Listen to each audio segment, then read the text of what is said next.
여러분 안녕하세요. 스티그 인사 드리겠습니다. 주간 브리핑 시간 돌아왔습니다. 항상 제가 이 시간이 좀 긴장되고 준비를 해야 된다 그랬죠. 왜냐면 시기를 놓치면 안 되니까. 어쨌든 노력하고 있습니다. 오늘 첫 번째 소식 되겠습니다. 몸집 키우는 인천 IM 넘버 2. 여기가 이제 인천국제공항. 요게 외항이죠. 송도 외항. 그리고 요게 송도 신도시 인천대교 내항의 재물포 르네상스가 되겠습니다. 그래서 이미 2021년부터 GRDP 국내 총생산이 부산 제치고 2위입니다. 인천에. 그리고 인천이 전국 특광역시 중 면적 제일 넓고 울산이 넓었는데 인천이 따라잡고 인천이 제일 넓죠. 인구 매년 증가세, 2대 도시 도약, 마이스 산업 육성, 요게 이제 컨벤션 같은 전시 그런 산업이죠. 인천발 KTX 등 교통 관광 분야 지속적 혁신 필요 그랬습니다. 특광역시 중 인천이 2대 도시가 됐다 이 말이죠. 부산은 339만 명에서 335만, 321만 감소하고 있어요. 그러니까 인천이 2030년께는 인구까지 부산을 제치며 진정한 2대 도시로 오를 전망이다. 그래서 현재 서울, 부산, 인천, 대구 특광역시 순서였죠. 지금 인구가. 근데 이제 서울, 인천, 부산, 대구로 바뀔 수밖에 없다. 그렇습니다. 인구 면에서도 이제 2030년이 되면 부산을 따라잡는다는 얘기죠. 우선 곳곳에 40여 년이 지난 제조업 위주의 노후한 산업단지를 4차 산업혁명과 관련된 첨단 산업으로 바뀌어야 된다. 그러니까 2위 도시에 걸맞게. 그리고 인천의 산업혁신은 곧 좋은 일자리를 만들어내는 만큼 청년층을 유입하는 연쇄 효과로 이어져 인천이 젊은 도시로 재탄생할 수 있다. 그래서 남동공단도 산업구조의 재편이 필요한 거죠. 그래서 여기가 이제 전시, 컨벤션 등 마이스 산업 등의 육성을 통한 서비스 산업을 활성화해야 된다. 인천발 KTX도 얘기가 나오고요. 그래서 서봉만 인천연구원 도시정보센터장은 디지털 등 4차 산업혁명의 핵심 요소를 장악하는 산업구조 변화는 인천의 경제 발전 미래를 위해 꼭 필요하다고 말했다. 이어 인구와 도시 크기 등 규모 위주의 물적 성장뿐만 아니라 도시가 질적으로 성장해 진정한 대한민국 2대 도시로 자리 잡아야 한다고 덧붙였다. 이런 얘기를 했습니다. 말 많고 탈 많던 송도 R2 블록 숨고르기 B1, B2 블록이 먼저 그랬습니다. 이게 이제 B1이고 이게 B2인데 센트럴 더샵 있고 이쪽 호반 서밋이 있고 이 호반 베르디움이 있고 이 편한 세상이 있는데 809가 안고 있는 문제점이 송도 809가 상업시설이 부족하다는 겁니다. 그래서 이 부분은 이제 상업으로 개발로 한다는 얘기죠. 그리고 이 부분은 이제 K-팝 그래서 한류 문화 중심으로 만든다 그랬는데 이게 이제 무산이 됐습니다.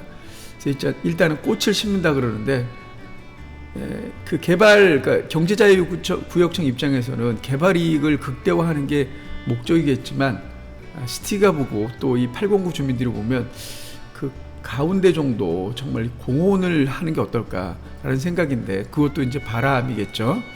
루원시티 상업 3지구 초등생 원거리 통합 왼말 김교웅 국회의원이 시교육청의 건축허가 동의 철회 학교 용지 확보 요구를 했습니다. 이게 어떻게 되는 거냐면 지도를 좀 보시겠습니다. 루원시티 린스트라우스 아파트 같은 경우는 여기 가석초등학교를 갑니다. 여기 가는 길이 굉장히 험난한데 여기를 통과를 해야 됩니다. 이렇게 통과를 해서 이렇게 올라가서 이렇게 해서 이제 횡단보도를 건너서 이 가석초등학교까지 가야 되는데 30분 정도 걸립니다. 왜냐하면 이 굉장히 언덕입니다. 지금.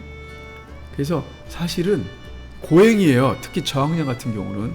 따라서 본래 계획됐던 지금 여기 상업용지 원래는 학교용지였는데 학교였다가 다시 상업용지로 바뀌었는데 이걸 다시 학교용지로 환원을 해라. 초등학교를 져라. 그럼 횡단보도 하나만 건너면 학교로 갈 수 있고, 이쪽에 로원시티 2차나 대성 벨힐 2차 또한 학교를 이용할 수 있다. 이쪽에 봉수초등학교가 워낙 과밀입니다. 지금 여기가 과밀이기 때문에 이쪽 남쪽 부분은 새로운 학교 신설하는 게 맞다. 그런 얘기가 되겠습니다.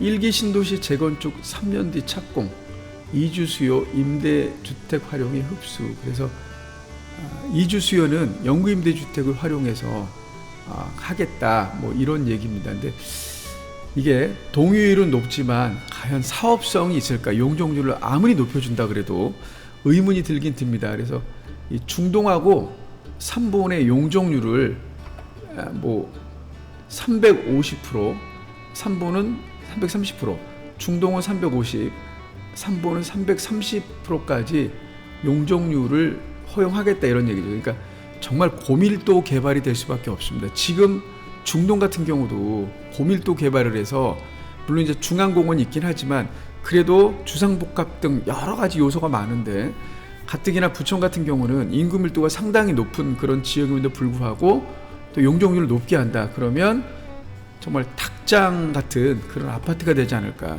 이렇게 생각을 해봅니다. 물론 하긴 해야겠죠. 근데 사업성이 이제 문제가 될 수 있다, 이런 얘기입니다. 예, 북부권 문화회관, 이게 이제 계양구하고 서구하고의 싸움이었죠. 근데 인천시 같은 경우는 차라리 그러면 규모를 줄여 양쪽에 다 지어라, 모든 거에 비용을 지원하겠다, 그런 얘기입니다. 규모를 줄여서. 그러니까 상생하는 거죠.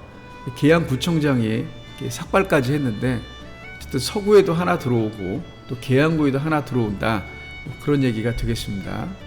정부 재건축 재개발 속도전 의지 온기돌까, 건설업계 현실성 바니바니. 왜냐하면 건축비가 엄청 올랐죠. 그래서 이게 과연 속도를 내도 규제 완화를 하더라도 과연 사업성이 있을까라는 게 의문이 된다, 이런 얘기입니다.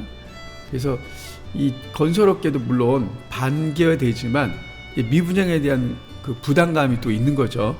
이런 부분들이 있다, 뭐 그런 얘기가 되겠습니다. 인천 2호선 고양 연장 예비 타당성 조사 발표 내년 상반기로 그랬습니다. 현재는 이 검단까지 인천 2호선이 가는데, 여기서부터 연장을 해서 김포를 지나서 한강을 건너서 이렇게 고양시까지 간다는 얘기죠. 실제로 인천에서 이 파주나 고양시 가려고 그러면 대중교통 이용하기가 조금 불편했고 자차로 가더라도 상당히 오래 걸렸는데, 인천에서 이렇게 어쨌든 지하철이 연장된다 그러면 이 또한 좋은 소식이 아닐 수 없죠. 인천 글로벌 캠퍼스 1단계 충원율 94.1%, 신규 대학 유치 가속화 그랬습니다.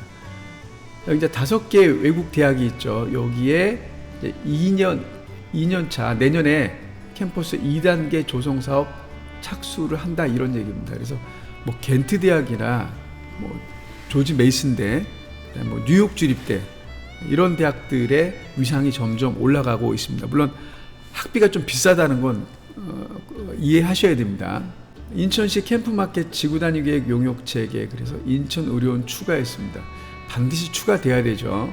이 동북부권, 북동부권에 제대로 된 그 공공 의료 시설이 반드시 들어와야 됩니다. 지금 동구에 있는 인천 의료원 같은 경우는 지금 시설도 좀 낙후됐고 규모가 좀 작죠. 그래서 이 동북부권에도 반드시 들어와야 된다, 뭐 그런 얘기가 되겠습니다. 이번 주 주간 브리핑 여기까지입니다. 다음 주에 뵙겠습니다. 감사합니다.